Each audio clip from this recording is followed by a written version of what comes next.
नमस्कार, स्वागत है आपका बिहार समाचार में। बिहार में मौसम अपना विकराल रूप धारण कर चुका है। बिहार में भयानक बारिश शुरू हो गई है और अगले 4 दिनों तक बिहार में जबरदस्त आंधी बारिश के आसार हैं। बिहार में पूरी तरह से मानसून सक्रिय हो गया है। सुबह से ही पटना समेत कई जिलों में झमाझम बारिश शुरू हो गई है। बारिश थमने का नाम नहीं ले रहा है और हमने आपको कहा था कि ये निकम्मी सरकार कभी नहीं सुधरेगी। बिहार सरकार के भ्रष्ट नेता और अफसर लोग बिहार को अवश्य से अवश्य डुबाएंगे, चाहे ये लोग कितने भी बड़े बड़े दावे क्यों ना कर ले। इनके दावे इनके ही तरह झूठे होते हैं और ऐसा ही हुआ। चंद मिनटों की बारिश ने खोल दी है सरकार के दावों की पोल। ये लोग दावा किए थे कि पूरी बारिश में इस बार बिहार में जल जमाव नहीं होगा, लेकिन कुछ मिनटों में इनके दावों की पोल खुल गई। और ये सरकार के भ्रष्ट नेता लोग इतने काबिल हैं, ये सरकार इतनी निकम्मी है क्योंकि उन पर कार्रवाई नहीं कर सकती है।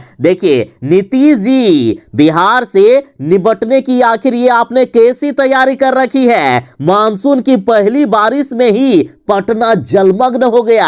आप लोग तो बड़े बड़े दावे कर रहे थे भाई कि हम लोग इस बार बिहार में जल जमाव नहीं होने देंगे, हम नालों की सफाई कर रहे हैं। बड़े बड़े दावे, पता नहीं क्या क्या बोले थे, लेकिन देख लीजिए पहली बारिश में ही पटना डूब गया है और यहां तक कि विधानमंडल परिसर में भी भर गया है पानी। और बिहार के भ्रष्ट नेता और अफसर लोग, आप लोग नहीं सुधरोगे ना? क्या खाक बचाओगे बिहार को जब विधानमंडल परिसर को भी आप लोग नहीं बचा पाते हो? और देखिए देखिए आपके दावों की पोल किस तरह से विधानमंडल लगता है तालाब में तब्दील हो गया है। इसके रास्ते लगता है नदी है। और हाँ, बिहार की महान जनता, आप लोग जरा सावधान रहिएगा। देखिए लगातार आसमान से सीधा कहर बरस रही है, सीधा मौत बरस रही है। बीते दिन भी बिहार में वज्रपात के कारण 13 लोगों की दर्दनाक मौत हो गई थी। और आज की खबर है कि छपरा में मौत बनकर आई आसमानी बिजली और बच्ची समेत 3 लोगों की दर्दनाक मौत हो गई है। तो आखिर बिहार के आज कौन कौन से जिले में बारिश होने वाली है और अगले कुछ दिनों तक कौन कौन सी जिलों में बारिश होने की संभावना है, उसके साथ ही बिहार सरकार के इन भ्रष्ट नेताओं की रेलाई करेंगे। उससे पहले आपसे अनुरोध है, कृपया वीडियो को एक प्यारा सा लाइक अवश्य कर दीजिएगा, क्योंकि आप वीडियो को एक लाइक करोगे इसी उम्मीद से तो हम वीडियो बनाते हैं। तो देखिए पटना समेत बिहार के कई शहरों में सुबह से ही झमाझम बारिश हो रही है, तो वहीं 19 जिलों में ठनका गिरने की सूचना है। तो देखिए आज बिहार के इन जिलों में बारिश हो रही है और अगले कई दिनों तक बारिश होने वाली है। और ये जिले हैं बिहार के मुजफ्फरपुर, समस्तीपुर, वैशाली, पटना, जहानाबाद, नालंदा, बेगूसराय, दरभंगा, खगड़िया, सहरसा, मधेपुरा, सुपौल, सीतामढ़ी, शिवहर, मधुबनी, पूर्णिया, पश्चिमी चंपारण, पूर्वी चंपारण, सिवान, सारण, भोजपुर, गोपालगंज, बक्सर, कैमूर और रोहतास के साथ जहानाबाद, नालंदा, शेखपुरा, नवादा, बेगूसराय, लखीसराय, भागलपुर, मुंगेर, बांका, जमुई और खगड़िया में भारी बारिश हो रही है। और इधर वज्रपात से बिहार में कई लोगों की मौत हो गई है। और इधर मुख्यमंत्री नीतीश कुमार जी ने मौत पर संवेदना जताते हुए मृतक के परिजनों को 4-4 लाख रुपए की अनुग्रह अनुदान देने के निर्देश दिए।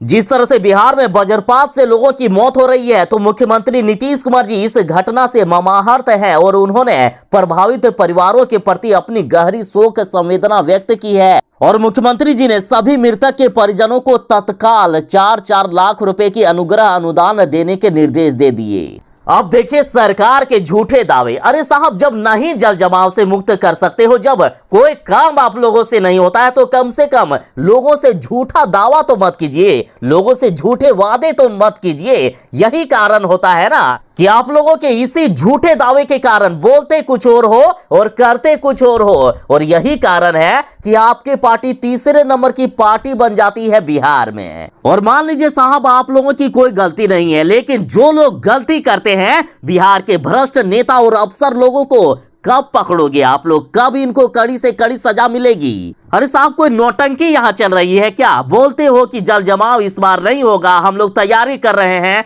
तो पहली ही बारिश में कैसे हो जाता है? मानसून में पटना को जलजमाव मुक्त रखने के नगर निगम और नीतीश सरकार के दावों की कुछ ही घंटों की बारिश में पोल खुल गई है। शहर का रिहायशी और व्यावसायिक इलाके ही नहीं बल्कि विधानमंडल परिसर का बड़ा हिस्सा भी पानी में डूबता नजर आया। अब विधानमंडल डूबते हुए नजर आया, इसलिए मीडिया में ये खबरें खूब वायरल हो रही है। लेकिन उन गरीबों का क्या, उन झुग्गी झोपड़ियों में रहने वाले गरीबों का क्या जिनके घर डूब गए हैं, उनकी बात कौन करेगा?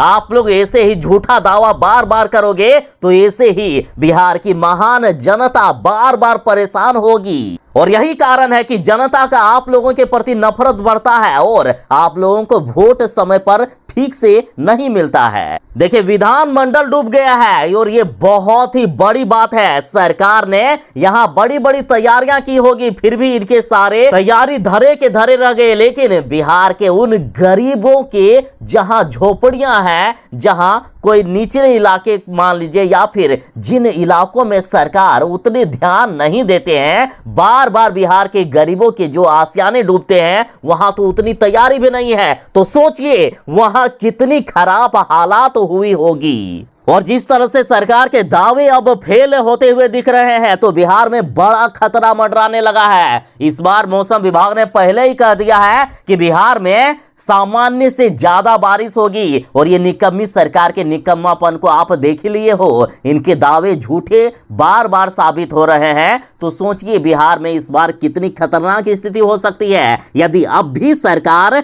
नहीं सुधरी, यदि अब भी इनके भ्रष्ट नेता और अफसर लोग नहीं सुधरे, तो बिहार में बड़ी तबाही आ सकती है। अब इधर बात करें हाजीपुर सदर अस्पताल की, तो देख लीजिए अस्पताल का क्या हालात है, जरा देख लीजिए। अस्पताल में आपको घुटने भर तक का पानी नजर आ रहा है। तो सरकार अस्पतालों को नहीं बचा पा रही है। अब बताइए यहां मरीज अब ठीक होके जाएंगे या और भी बीमार हो जाएंगे? बिहार सरकार भले ही अपने स्वास्थ्य विभाग को हाईटेक करने के दावे करती है, लेकिन चंद मिनटों की बारिश ने सरकार के तमाम दावों को पानी में बहा दिया है, इनके दावों पर पानी फेर दिया है। वैशाली जिला मुख्यालय हाजीपुर सदर अस्पताल इस वक्त पूरी तरह से बारिश के पानी में डूब चुका है। जरा देखिए कितनी खराब स्थिति है, देखिए किस तरह से यहां सड़कों पर पानी भर गया है। पूरा इलाका, अस्पताल का पूरा इलाका डूबता हुआ नजर आ रहा है। तो बताइए ये लोग विधानमंडल को नहीं बचा पाते हैं, बिहार के सरकारी अस्पतालों को नहीं बचा पाते हैं, तो आखिर किस काम के हैं ये लोग?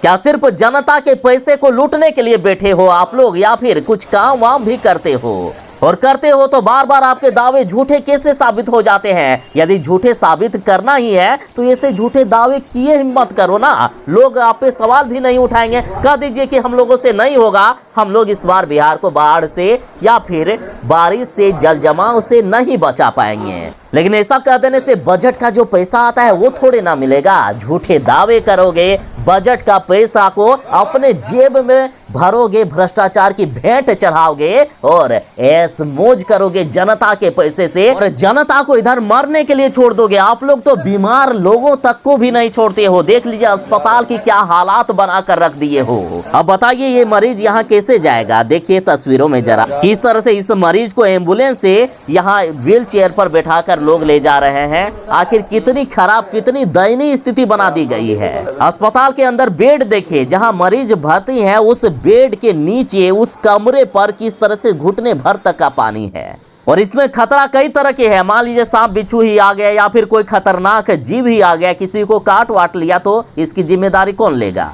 हम बिहार में बाढ़ पर भी चर्चा करेंगे, उसके पहले आप बारिश की कुछ तस्वीरें देख लीजिए। तो देखिए भागलपुर में भी तेज बारिश हो रही है, लगातार यहाँ भी झमाझम बारिश शुरू हो गई है। और इधर अररिया में लगातार हो रही बारिश की वजह से नदियों का जलस्तर बढ़ गया है। यहाँ नदियां अब तबाही मचाने लगी है। पूर्णिया की बात करें तो पूर्णिया में पिछले 36 घंटों से लगातार बारिश हो रही है। यहाँ बारिश छूटने का नाम नहीं ले रहा है। बिहार में बारिश होने से नदियों का जलस्तर और भी बढ़ेगा और बिहार में बाढ़ का खतरा बढ़ता ही जाएगा। साथ ही नेपाल में भी भयानक बारिश हो रही है और नेपाल लगातार बिहार में पानी छोड़ रहा है, जिससे बिहार के कई नदियों में बाढ़ आ गया है। खतरे के निशान से ऊपर बह रही है गंडक नदी। बगहा, बेतिया, मोतिहारी और गोपालगंज के साथ कई जिलों में हाई अलर्ट जारी किया गया। कई निचले इलाके डूब चुके हैं, घर द्वार छोड़ने को मजबूर हो गए हैं लोग। अररिया जिले की बात करें तो अररिया में बाढ़ से हाहाकार मच गया है। नदियां विकराल हो गई है। लगातार बाढ़ का पानी लोगों के घरों में घुस रहा है। देख लीजिए किस तरह से गांव में बाढ़ का पानी घुस गया है। सड़कें बहा दी गई है, सड़कों को भी तोड़ दिया गया है। चारों तरफ तबाही का मंजर है। खेत खलिहान सब कुछ बह गए हैं। बिहार की कई नदियां जैसे महानंदा, गंगा, बारंडी, कोसी, नूना आदि कई छोटी और बड़ी नदियां तबाही मचा रही है। सुपौल की बात करें तो सुपौल में भी बाढ़ ने तबाही मचा दिया है। कोसी के पानी में उतार चढ़ाव आने के कारण कटाव का संकट बढ़ गया है। कई लोगों के घर नदी में समा गए हैं, तो वहीं किसानों की फसलें भी तबाह हो गई है।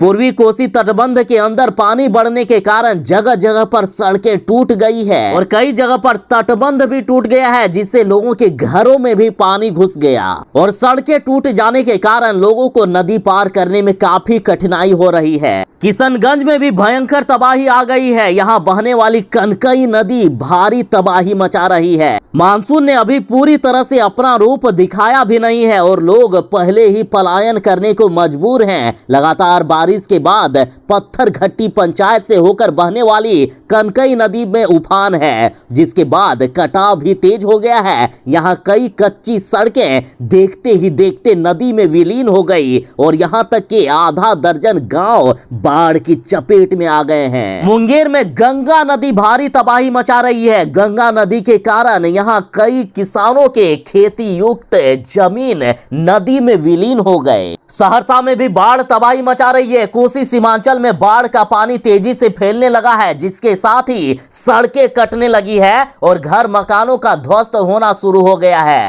कोसी नदी के लगातार तबाही के कारण खगड़िया के लोग भी सहमे हुए हैं। यहाँ भी भीषण तबाही आ रही है। तो इस तरह से बिहार के लोग जरा सावधान रहें। बिहार में भारी बारिश, तेज वज्रपात और बाढ़ को लेकर मौसम विभाग ने लोगों को चेतावनी दे दी है। तो ये थी फिलहाल तक की बड़ी खबर। चलिए मिलते हैं बस थोड़ी देर में नई खबरों के साथ, नई अपडेट के साथ।